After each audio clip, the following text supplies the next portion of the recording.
I'm going to start today's video by demanding an apology. I had to demand an apology from people who had endured heartbreak before and did not want us coming behind. That is what it's all about. Ha. Nothing could have prepared me. Nothing could have prepared me for it. But if you are like I was then, and you're completely clueless about what being heartbroken does to a person, don't worry. You don't have to go and experience it. I'm here. I will tell you.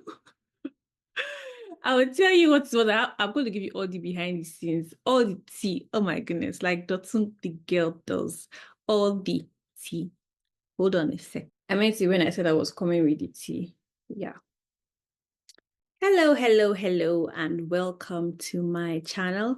I am Dotun Kasim, and I make videos for migrants that live far from home and people who have loved ones abroad. And if you're in either of these categories, I'm definitely somebody you want to listen to, because pretty much all my life I have been either the one abroad or the one at home. So subscribe, watch my videos, like, share, all the things that you're supposed to do on a YouTube channel. How long does it take to heal from a breakup?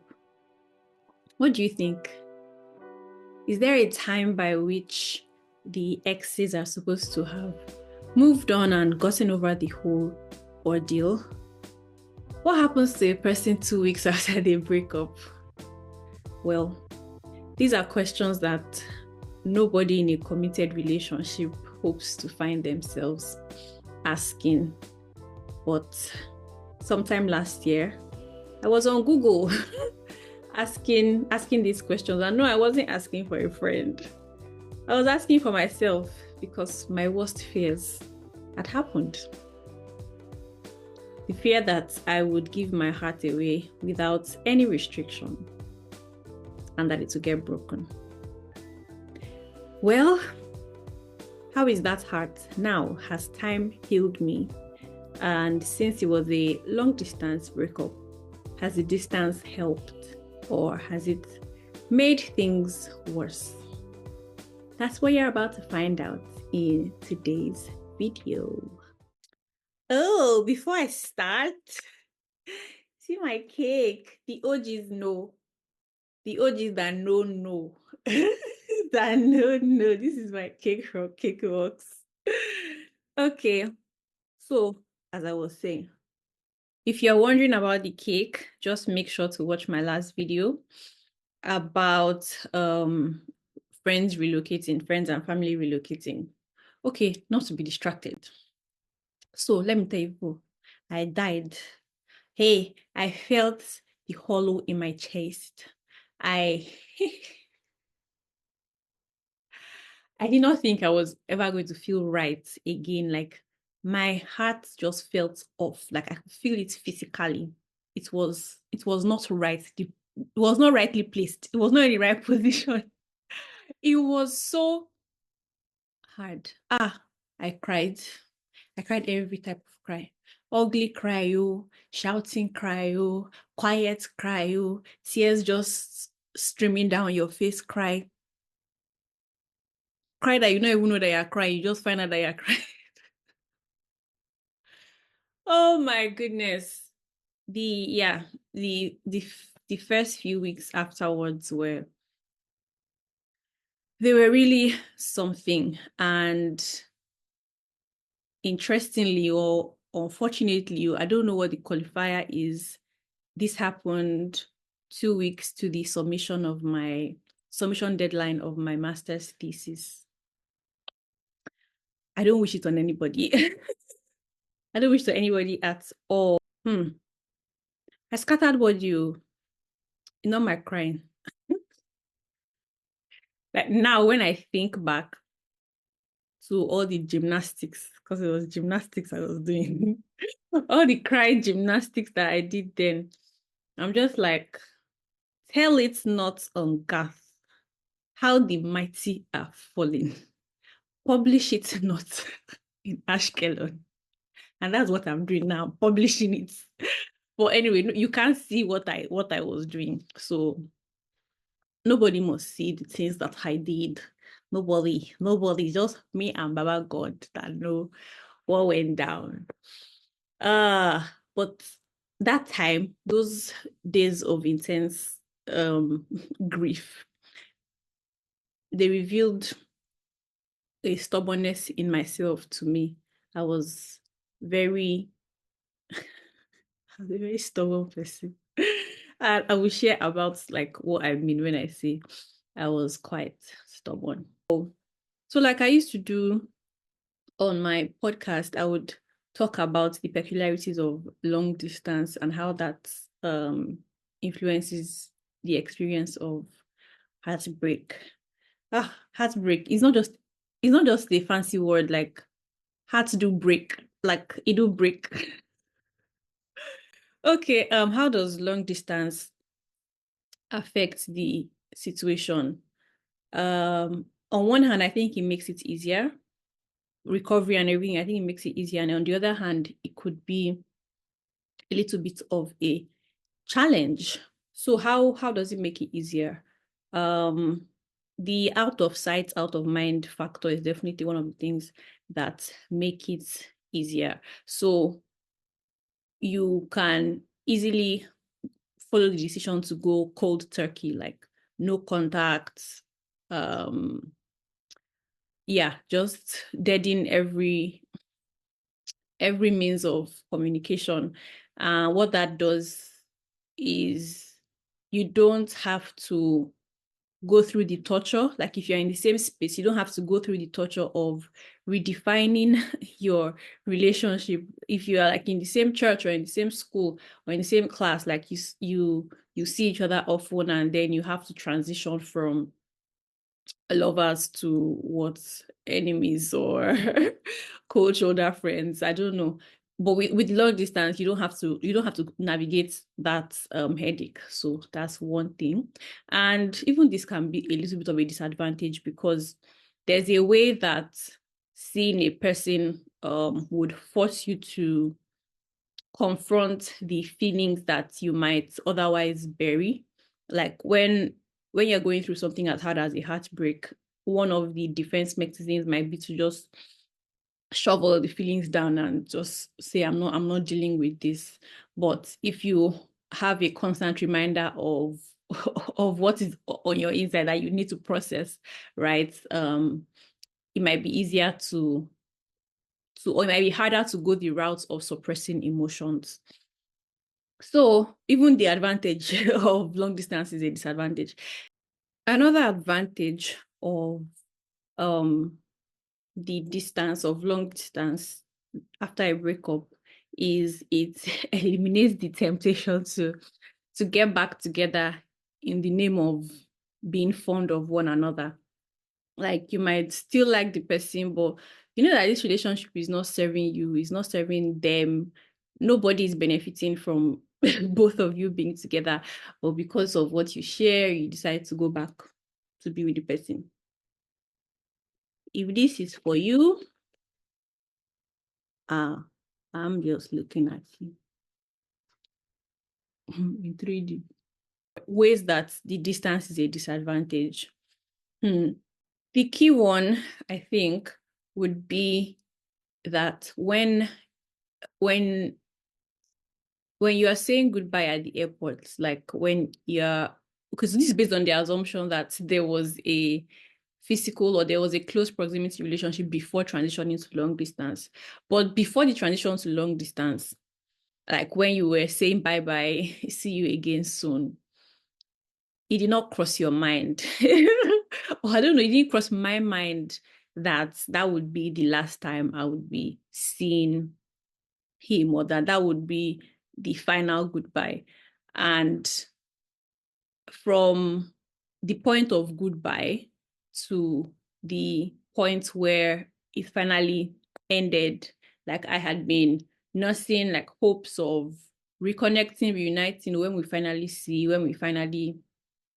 get back together when this distance is finally behind us. So there was like a build-up of hope month after month, week after week, and getting to the point of ending the relationship is like you're cutting off that hope. So I did not only grieve what could have been, but I was grieving hopes that were unmet, like hopes that I had nurtured that ended up going unmet. So that is one of the, well, that's like the biggest disadvantage for me, distance wise. Okay, so on the hardships that distance brings to a heartbreak situation, this did not apply to me, but for someone like me who had just freshly relocated before, well, not freshly, 1 year before the breakup happened, if that person does not have a support system in the country that they are, like they are the ones abroad, or I don't know if you are the one that is experiencing the breakup watching me, if you are abroad and you have not yet built a strong community for yourself, going through the trenches of a heartbreak alone, oh, that would be very hard. I had a strong support system that carried me through both close proximity and long distance, actually. And I have a whole nother video on that one because my people were just very present for me. So yeah, so those are things that make distance hard. The drastic cutting of hope and not having a support system. General overview to this video, I will give a high-level summary of what went down in my life. Like I can only speak for myself. How events played out afterwards. And then I will go granular on, oh, I did this, I did this, I did that. I'll put in a chapter summary so that anybody that wants to just skip to any of the steps I followed can do that. And as I'm starting now, I don't know how long it's going to be because I have so much to say. While I was scripting this video, I always had something to add. I'll say, oh, I remember I'd not add this. At some point, I said, okay, I'm going to have to stop this scripting because if I don't stop, I will end up writing a book and I will not finish till the end of the year. So I have a lot to say. Go. But whatever it is you would enjoy, you have fun. See that we're already laughing. Oh, you're laughing, right? We're already laughing. I told you today there's no shedding of tears in this video. So let's talk about stubborn Dotun. What do I mean when I say that I was stubborn? See, even in the midst of my pain, in the midst of my touch, I kept on insisting, I will still love. I will still love. I still choose love. This pain will not make me say no to love. Oh my goodness. I wrote a poem about this. Actually, I have a collection of poems that I am releasing on the back of this on the back of this experience that I had. But the idea of the poem was just like love is a risk. And I have no regrets that I opened my heart to receive love. I loved being in love. I loved giving love. I loved receiving love when I did. And I resolutely insisted that the hurt I was feeling was not going to be an excuse for me to close my heart to love. I've been a hard girl before. I'm not going back there. That's what I was saying. I was like, I've come out of shutting my heart because of bad experiences. I'm not going to do that again. I insist that my heart is going to stay open regardless of all this that I am. feeling. And I also insisted that I'm not going to embrace a wrong narrative about men. You won't hear me say anything like men are scum or men cannot be trusted or don't give men your heart. For where I like men. No. I like men and I'm waiting for my one man that would come and sweep me off my feet because I'm a princess, okay? um but yeah, that's why I said I was stubborn. It wasn't an easy it was a little bit easy because I have done a lot of work to get to this point of wanting love, but there were times when I was like, can I go through this again? Like, love is risky. Can I give my heart to somebody knowing that there is, even if just a 1% chance that I will end up going through this devastation again? It was a hard insistence, that, but I said, you know what? If I can go through this now, as much as I would hate to, I can definitely go through it again. I'm not going to shut my heart to love. So based on all of this, you should already know that I'm a lover girl. I love love. I desire a life of love. Wholesome, lavished, I don't know what else, affectionate love. I love love. And um this desire for love, I knew that I would not live it out. I would not be able to experience it, or I would not be able to live, yeah, I would not be able to live the lover girl life I want to if there was an unnursed wound in my heart. If I was going around with hurts that I had not resolved, I knew that would impact my ability to experience the fullness of love that I desire to experience. So I made the decision very early on that I was going to heal. I said, I am going to heal. I'm going to get up from this. I'm going to get back to myself. I'm going to make it through this with no bitterness in my heart, with no pain in my heart. I'm going to go through this and I'm going to come out of it stronger. So yeah, that decision I think was the most important thing. Like, in this rest of the video, I'll list different things. I did different things. The only thing I know to go to Babalawo. I did different things to get better, but everything I think was anchored on that decision that I made. And I want to wear my coaching hat for you. So if you tracked what I said, there was desire, there was identity, and there was decision. If you are going through a heartbreak, or if you are going through a hard time, whatever it is, you need to ask yourself that, what do I really want for my life? What is the desire I have for my life? Do I want 5 years down the line to still be limping because of a bad experience I had? Or do I want to be free? It's a question you need to ask yourself. Like, what's your desire? And who do you need to be, or who are you actually? So I think desire and identity are it's like a loop. Desire leads to identity, identity leads to desire, all of that. So your desire is that my desire was, I want to be a lover girl, and that became an identity. Yeah, so you need to ask yourself, who are you? What do you want?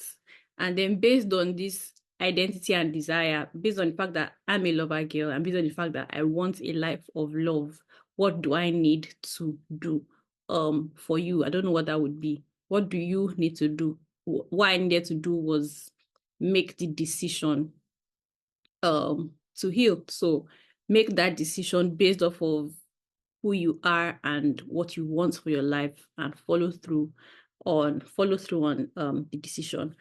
So the decision to heal actually, first of all, I think first of all meant that I was deciding to break down. Like this, I don't think you can heal without allowing the pain to do the yama yama that it wants to do. Like allow it to, I allowed it to beat me down. Like I told you I did gymnastics. No, it got to me. I allowed it to get to me. I didn't, okay, at first I blocked it too. I told you that it happened 2 weeks to my master's thesis. There is a limit to how much gymnastics I can do when I have a deadline. When I have a deadline that is staring me in the face. So I kept it in one corner of my heart for a while. And it was so uncomfortable. It was so uncomfortable that because I was suppressing the hurt and the pain, it was surfacing in other areas of my body.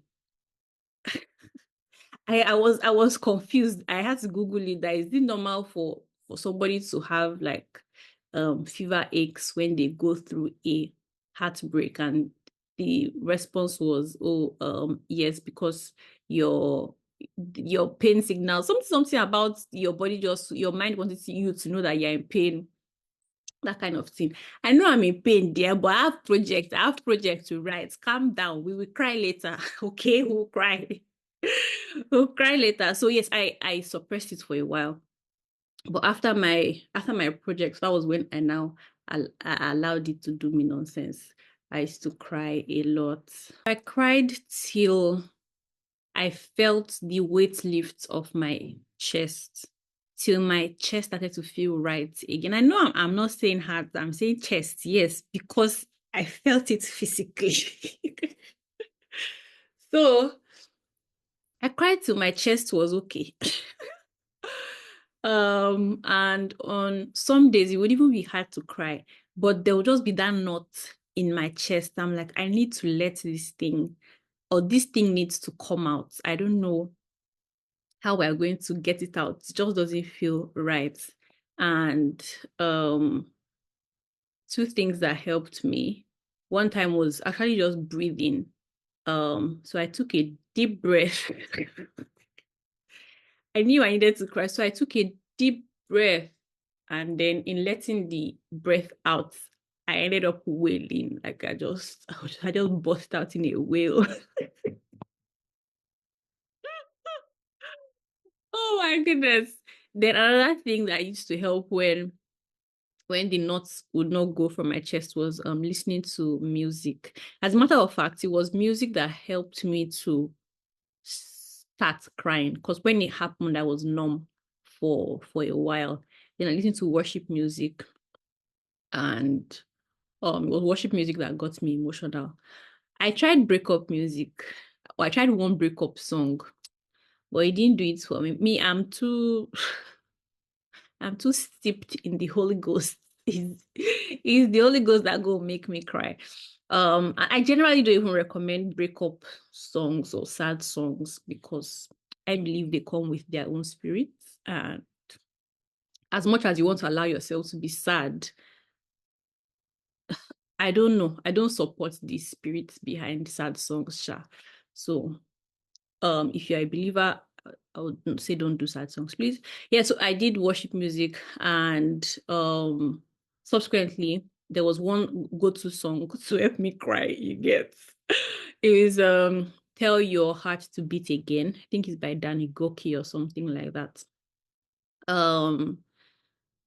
Tell your heart to beat again, close your eyes, breathe it in, let the shadows fall away, step into the light of day. Yesterday is a closing door. You don't live there anymore. Say goodbye to where you've been and tell your heart to beat again. Anytime it gets to that part, I will just start crying. I'll start crying. And when I knew that I was actually in a good place was when that I played that song again, And it got to that part and I was not crying. I was actually smiling, like with just gratitude for how far I had come. So if you are listening to this and you are fresh out of a breakup and you don't think that your life will ever feel right, I see you, and it gets better. I'm serious. It gets better. One day, you just realize, life is actually fine now. I'm fine now. Right? So hang in there, you get there soon. All right, I think that's that about crying. We don't need to talk about that anymore. Maybe I will come back to it. I'm not sure. But yes, I cried a lot. Then I wrote a lot. I'm a writer. Um, so that, I guess that played into how writing was one of my go-to things to use to process.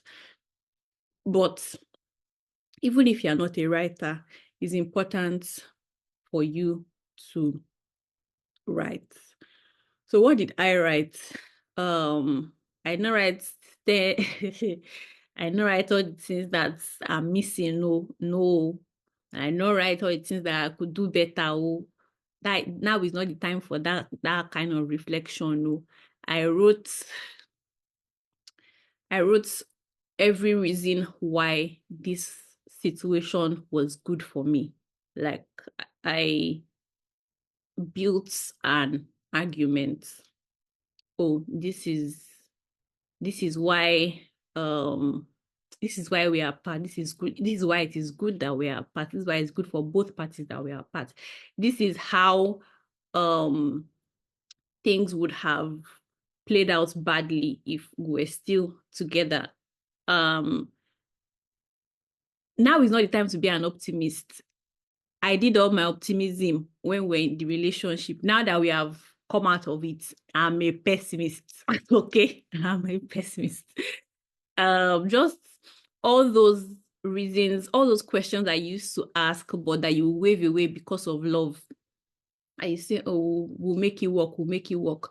Those things that you were not sure of. Now is the time to bring out your arsenal. Oh, we were not even sure of this. We're not sure that this was going to work out well. This was a major problem. This was a deal breaker that I was overlooking. Write everything that will strengthen or that will validate where it is that you are now. This will help you get to the other side. There was an analogy that my mentor pastor used when she was talking to me, like breaking up is like crossing the road, like crossing a main road.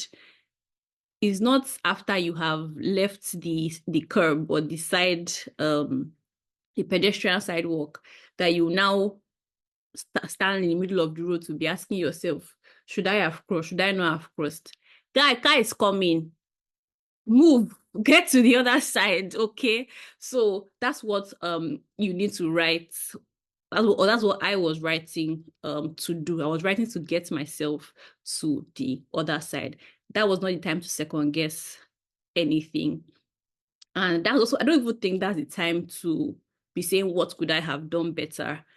There's ample time for you to learn your lessons later on. Up until like last month, I was still learning lessons of things I could have done better that might even have saved the relationship. But that's like, is by now I don't care about those things I could have done better in the way that I cared then, or it's not breaking my heart now the way it would have broken my heart then if I had focused on those things.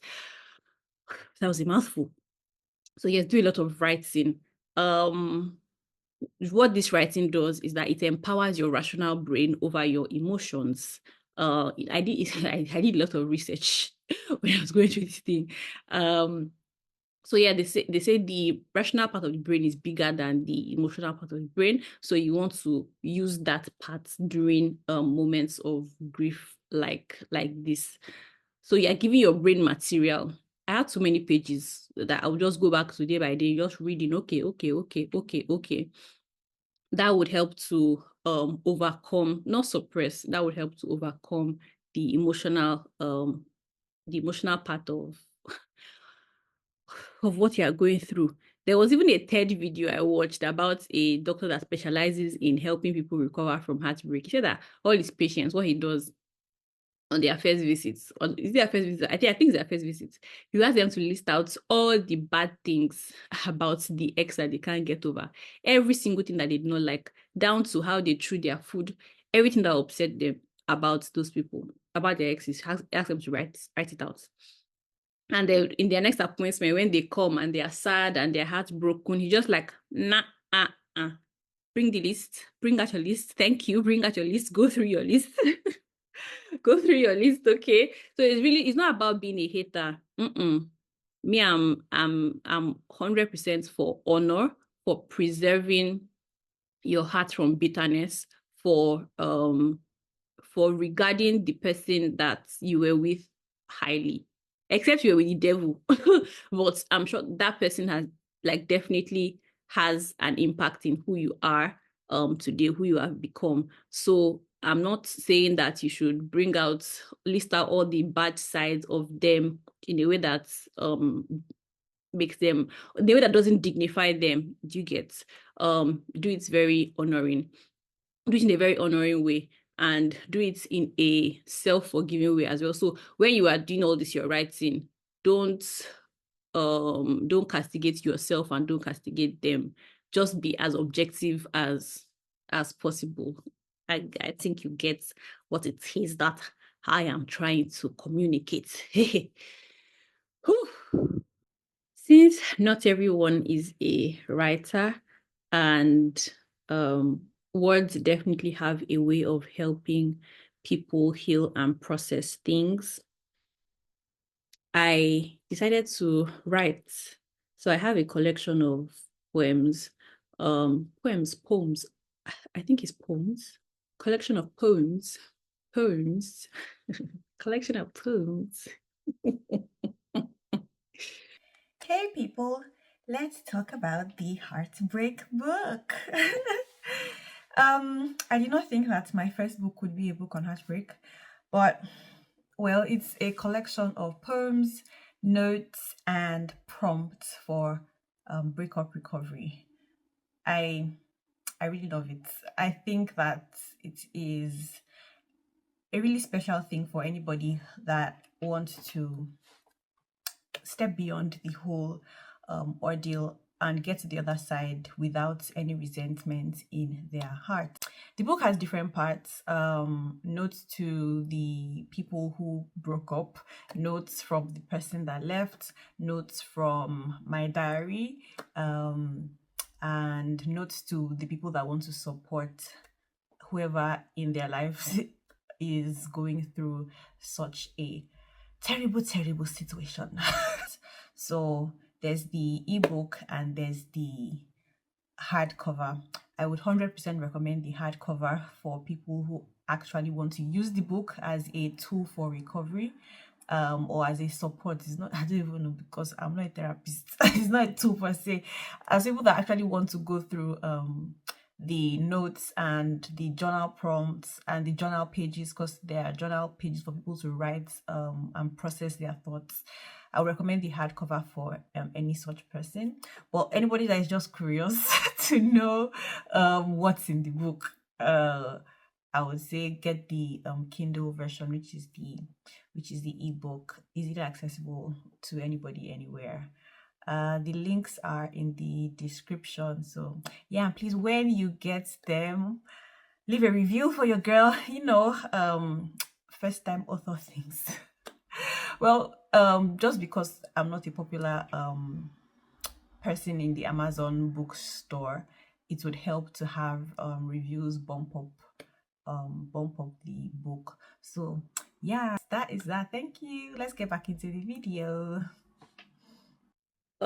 So those were the tangible things I did, writing and crying.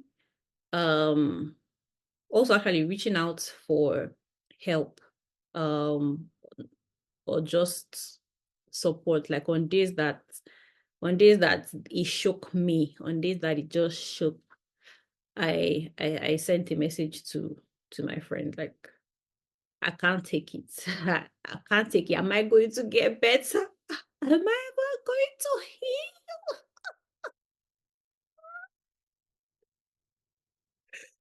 Okay, so tangible things like that.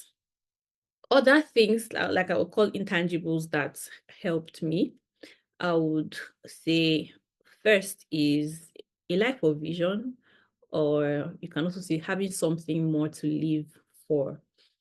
So I had only one major goal last year, only one goal written out in my room last year. And it was to have built a rhythm, to have become a person that posts frequently on social media. And in the month leading up to the breakup, this was like top of mind. And when the event happened, when the breakup happened, the time frame I gave myself was remaining 1 month. 1 month, and I had not come close to hitting my goal. I can't even say I had started out with my goal. So I was just like, sis, we have to pick ourselves up. We have to pick ourselves up. Our life is waiting. That's actually something I used to say to myself a lot. My life is waiting for me. My life, like when those days that were just hard and impossible, I would just say, okay, my life is waiting for me. I need to heal. I need to come out of this. My life is waiting for me. So I would say having more to live for, having a vision for myself, having goals was one of the things that helped me to heal and move on from from the hurt and the pain. What's another thing that helped, I would say, is previous experience. Previous experience of being heartbroken. Not um not from relationships in particular, just life breaking my heart. Although none of them compared to the magnitude of hurt that I felt post the heartbreak. But I've had other things in life that really shook me, and I have had or I know what it is to suppress emotions till they explode 1 year down the line. Like there was something I that I experienced and I did not process, and over a year later, that's when I just erupted in in tears one Sunday in church like that. So I do not want to at that time I'm just like, I've done this whole emotion suppression thing. I'm not doing it again.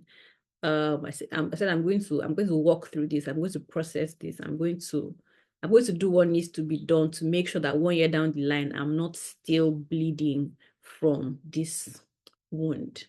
Yeah, so vision, experience. Another thing that made healing possible, gratitude. There's a whole science behind gratitude. I I was full of gratitude in my heart for the relationship, um, for who I became as a result of the relationship.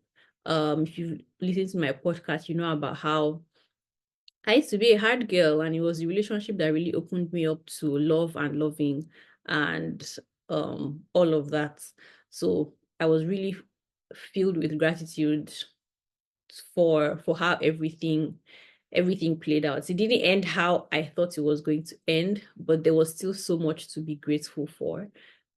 And there's a science to how gratitude lifts your mood and things like that.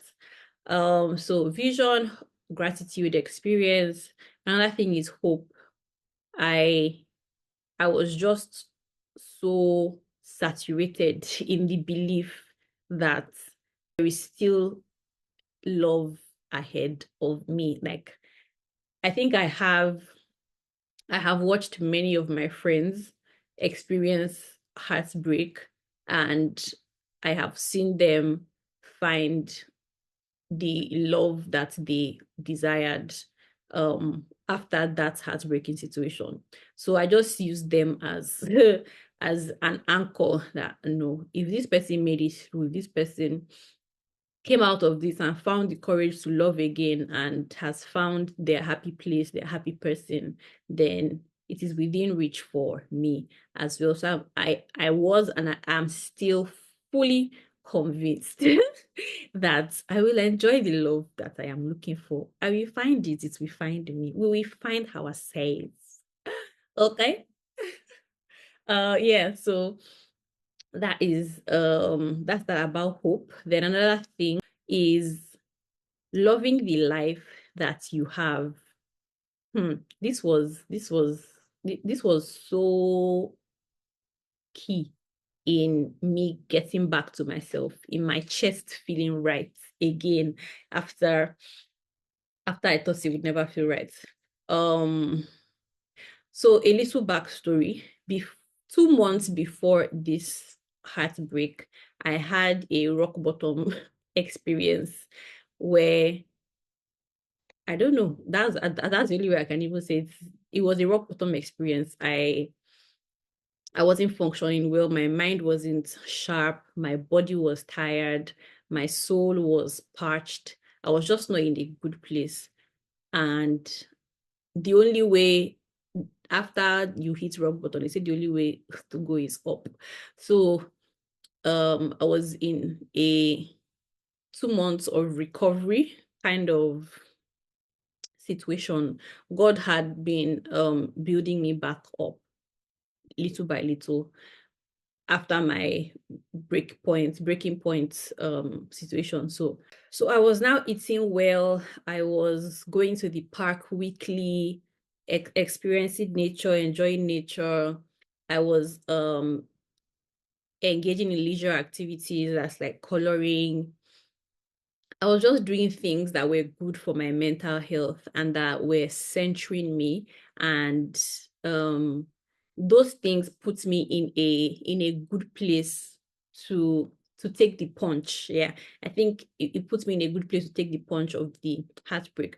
Prior to this, every slight problem in the relationship used to throw me off. Like, used to affect my mood, used to affect my concentration. Like when I was not in a good place before I hit rock bottom, my existence was very dependent on the climate of the relationship. So I'm happy that by the time the breakup happened, I was already in a good enough place for myself and I liked my life.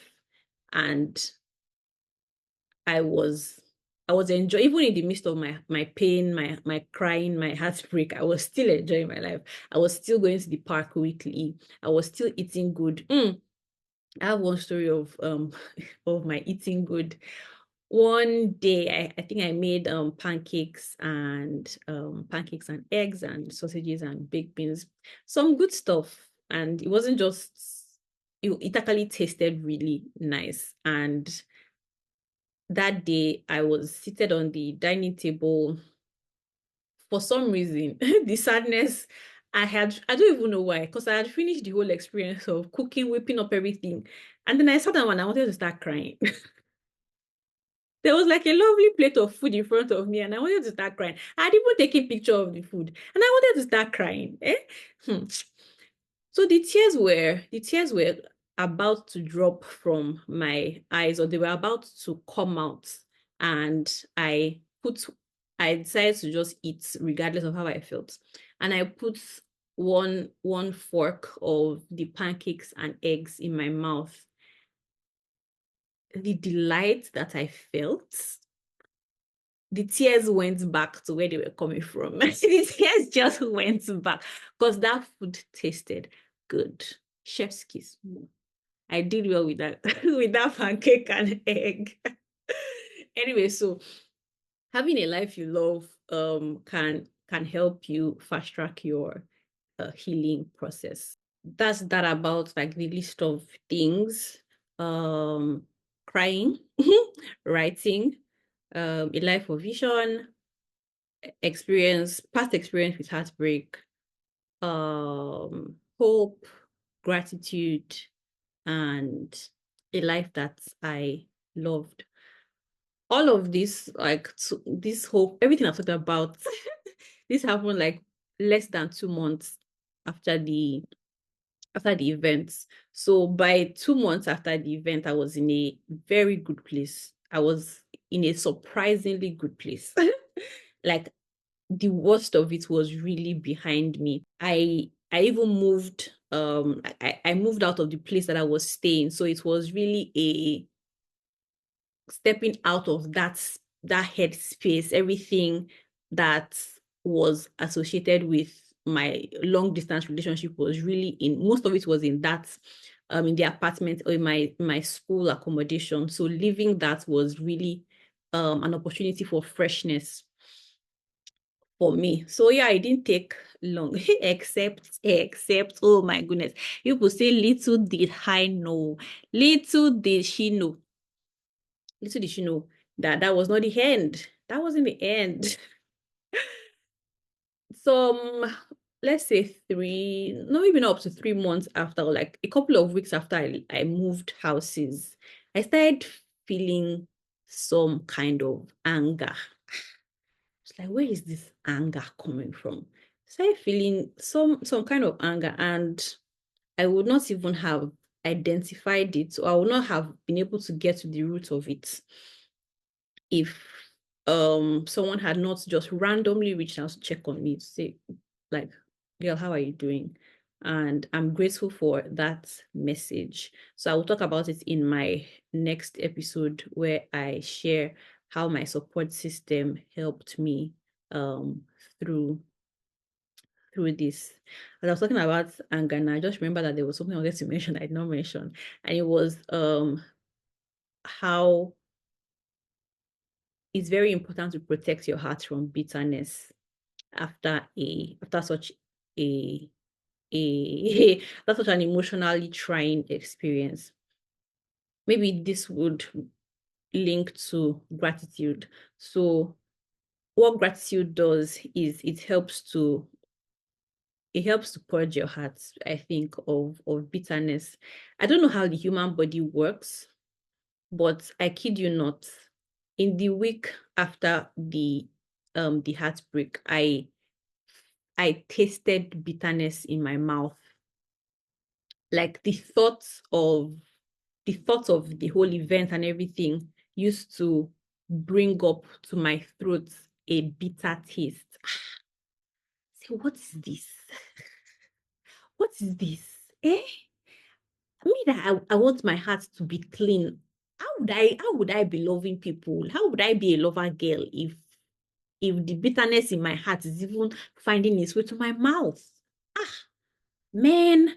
Anyway, but I think gratitude and honoring all that we shared, old memories, everything was something that really helped me to counter that feeling of bitterness. If you're not careful, heartbreak can be a breeding ground for many unpleasant emotions in your heart. You need to stand guard. You need to be very intentional. You need to be warrior. You need to be in warrior mode in protecting your heart from the yama yama things that can come from heartbreak. So this anger that I am talking about, that I did not even know, that I didn't know I didn't see it coming. I was really thrown off guard because I thought I was done. I thought everything was behind me. When it came, funny enough, it wasn't only directed towards my relationship. It was that it started spreading. I was now angry at my family. From where to where? From where to where? But thank God for that conversation that helped me to name and identify what it was and address the root of it and tackle it through prayer. Actually, I didn't pray away the anger. No, how you conquer hate is through love.